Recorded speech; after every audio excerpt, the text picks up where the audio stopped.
Oh, all aboard! Welcome in. Let's go for a ride. Woo. Hold on tight. My name is Eric, and this is Squally the Trolley, which is a converted trolley bus, and I made it into my full-time home.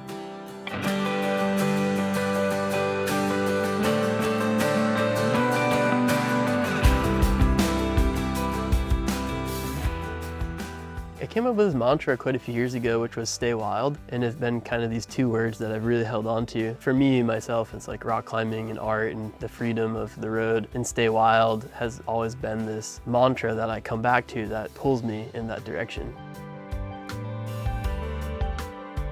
So when I first found the trolley, it was on Craigslist. I saw it was posted up for an incredibly high price. I mean, I think it was posted up for $68,000. And then every week I saw it drop and drop and drop to the point where I saw it posted for 12 grand. And I was like, that's like a mind-boggling difference. Like I reached out of like more curiosity. That is probably one of the worst platforms you could ever build off of. And that like comedy is what kind of got me. It was just like, haha, of course. It was almost like a joke. But in my mind, I thought it would be easier for some reason. And then as soon as I got into it, I think I pretty quickly realized the amount of work it would take to do it.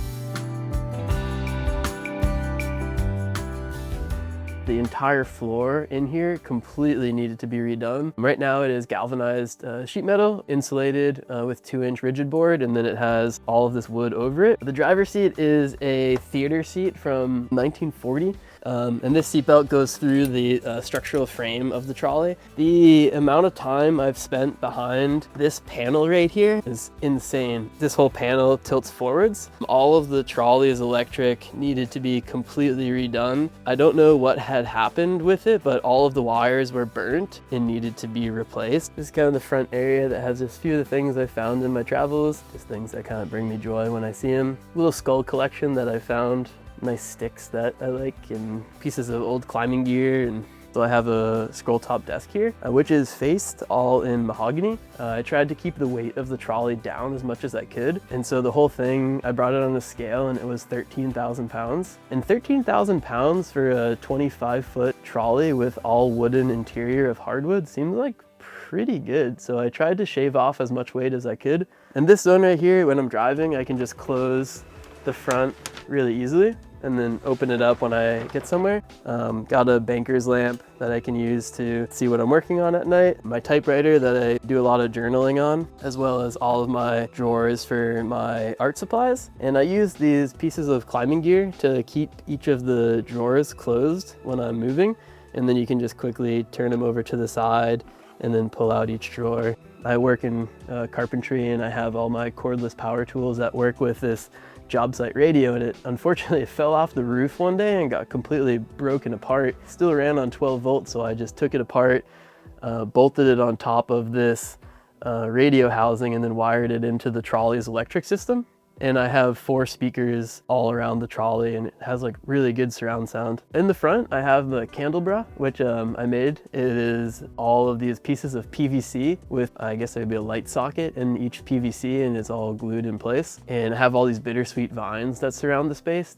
Up in the Northeast, these bittersweets grow, and I harvested a lot of them and tried to use them in the space. I have these upper windows, which are awesome for getting in natural light when you want to have all of the privacy curtains closed. One of the biggest fears I have with the trolley is one of the windows breaking. I would have no idea how to get a replica of these windows. It has all of these etchings on the top of each window, which are super unique. I had spent quite a while working on the trolley, and then I came to this realization that it truly was just too impractical. It didn't actually do what I wanted it to do. The original engine it had in it got such awful gas mileage that it no longer would be possible to live the life that I wanted to, which involved going to different areas for either seasonal work or rock climbing. And by the time I'd get there, I'd be so broke I'd have to work again. So I needed something that was more economic for fuel, and as well as just able to drive down the roadway. So all these little rubber dongles are from a snowmobile, and you can undo each of them.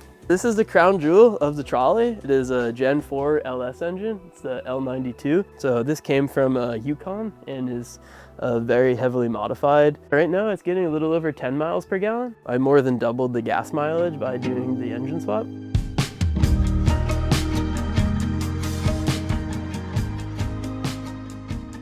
So this is the exhaust port for the engine. Because I did the LS swap, I had to completely redo all of the exhaust. I added these exterior baggage doors. So this one right here is actually my shower. I built this little compartment in here, and this is the vent for it. This one right here opens up and it has a drawer, and this is where I keep all my climbing gear. Coming in here, I have all these lights on the side. Every single one has these little lights. And then this one over here has a light that illuminates the water tank so I can check the levels. Yeah, through the roof, I have my solar panels up there. So I have 400 watts of solar, 3 roof vents, as well as a vent for my Dickinson propane fireplace. Yeah, so back here I have a dual sport DR200, which is kind of the commuter, and it's way more nimble. I'll take this over to different crags if I'm going out climbing or to the grocery store, or commute to work. Just some more storage over here. Same thing with the lights, so I can turn them on. And then this toolbox has come out with me across the country over 6 times now. These tools have replaced 5 different engines and 3 transmissions, as well as countless side works.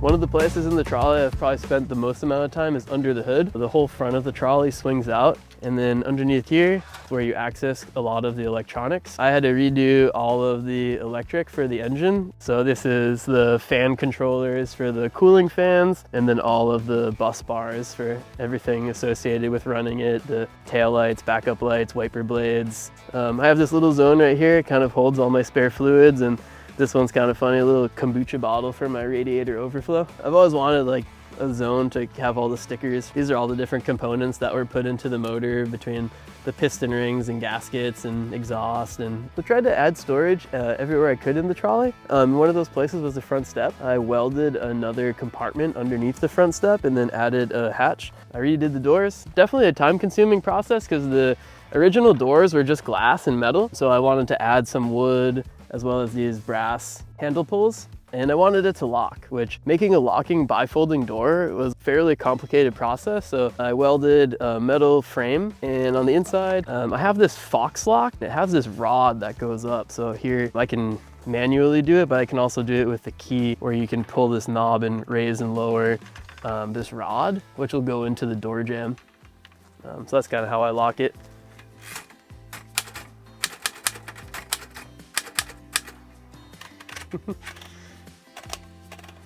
Schoolypalooza 2025, mobile dwellings, stay wild.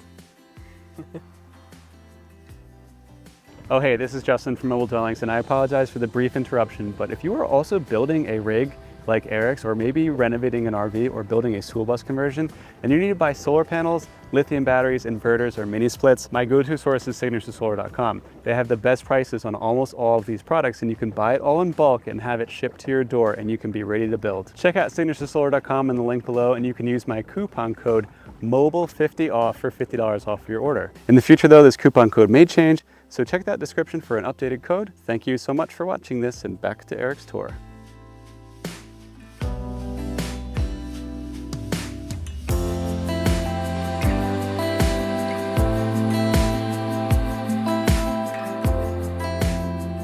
The desk over here not only houses a lot of my art supplies, but it is kind of the hub for a lot of my electric. On the side here, I have some of my circuit breakers, as well as my DC to DC charger. My grounding wire for my electric comes through this crushed oxyacetylene torch I got from work when we lowered a car onto the top of our oxyacetylene torch rig. So over here, this is kind of like my Foot Lockers area. I got these dynamite boxes where I keep mostly climbing shoes and hand towels and soaps and a fire extinguisher. I got my sarcophagus over here, which is where I keep all my secret elixirs and love potion. We'll start to come over into this zone, which is where I keep a lot of the electronics in my heater. This is made out of an old jukebox radio. This opens up, I got a latch over here, and then I can open it to access some of the electric as well as my heater and water filters. A bittersweet vine all scribed into the corner of the kitchen. Over here I got a lot of my dry goods, things like nuts and masa and lentils, and my trash can, which is an old little keg barrel. Virtually all of it was made with just things I found on the side of the road and just dumps and transfer stations. This is a bed frame that I had taken and reworked into the countertop. This came from a piece of furniture from a hotel. This is a bed frame. This is a piece of flooring. This is a piece of cabinetry. This is another piece of flooring. So it's just all this like Frankenstein material reworked into my home. I got this upholstery. It's got a cheetah fur on it, and this whole area converts into a guest bed. Carom board is what it is on 2 French cleats. So pretty easily you can just undo 3 little wing nuts, and then this whole thing comes off, goes lower, and is resecured. You put on a filler piece, and then you can lay down on here, and it sits a 6'2" person. Yeah, I got these tambour doors. These are made out of tongue and groove flooring. So this is just oak flooring that I milled up into all these cabinets. This one over here has a shelf. This one here has some food. Try to keep them pretty organized, and the mechanism works super smooth, and once they're closed, things stay in there. They have a little bit of a jiggle to them, but nothing really bad, only when you're going down washboard roads like here at Schoolie Palooza, then they'll really start to jiggle on you. The curtains were super time consuming. They're all insulated, really thick material, and they do a great job of keeping the heat out because the trolley is essentially a giant glass box, so it's like a greenhouse. So over here we have the stove. This came from a sailboat. I removed the gimbal mechanism just to get a little bit more room in here. I have the oven where I can make breads and spaghetti squashes. I really like to make those. And I try to always have everything have a layer between it, so little hand towels to keep my pots and pans from clanking together and making noise. What's neat about the sailboat is that it has these pot holders, so you can use them to keep everything from moving. But what I will do is I'll put these little pot holders down and then take a hand towel, put it down, and then keep everything nice and secure, and it doesn't rattle when you're driving. With the sink over here, I got a foot pump. This one over here is my foot pump, and this is for the 12-volt pump. I almost exclusively use the foot pump, which fills up cups super easily. So, just kind of a few little steps on here, and then you have your cup of water. These are old kerosene lanterns that I've made into LEDs. So I took out the wick and then inserted in a socket and then put in LEDs into all of these lights. I got my bookshelf up here, which is mostly climbing guidebooks for different areas I go to, and got a little railing on it, and nothing's ever moved or fallen out as I drive. I got this cork map over here, and it's all the different places I've can think back on a unique memory from. This right here is a little rivet box which comes out. In here I have a fridge. Fits the space really well, but it is a little on the smaller side. This is kind of an area where I have a lot more dry goods. Opens up, and all of these are on self-clothing drawer slides. Over by the bed, I have a few different steamer trunks that I use. So this one over here under the bed is on a track system so that I can really easily just pull on it and then access all my clothing. And then it's really easy to just take it and push it back into place. And then I have a closet over here, which has some of my hanging items. Given it's such a small space, I actually made a lot of my own hangers because typical hanger drops really far down. My dad's a woodworker, and he made these ones for me.